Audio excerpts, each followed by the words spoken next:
Breaking news. May direktang babala ng digmaan ngayong gabi. May nakakatakot na pangyayaring naganap sa pagitan ng US at China. At ayon sa mga opisyal, isang pintig na lang ng puso ay muntik nang mauwi sa totoong sagupaan militar.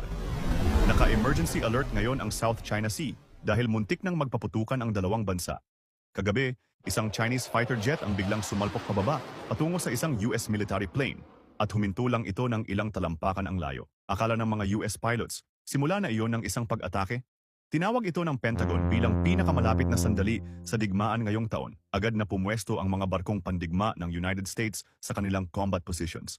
Ang mga barko naman ng China ay nag-lock na ng kanilang mga target. Malakas ang tunog ng mga radar systems. At sa isang maikling sandali, tila sabay na napigil ang hininga ng buong mundo. Idineklara ng Beijing na tumawid ang United States sa isang kritikal na linya. Sumagot ang Washington na masyado ng delikado ang China para balewalain. Sa ngayon, nasa himpapawid pa rin ang mga fighter jets. Handa pa ring magpaputok ang mga barko at patuloy na tumataas ang tensyon bawat minuto. Isang maling galaw lang at posibleng sumabog ang lahat. Tanong, babala lang ba ito? O simula na ng mas malaki pang kaguluhan? Comment below at i-follow for updates.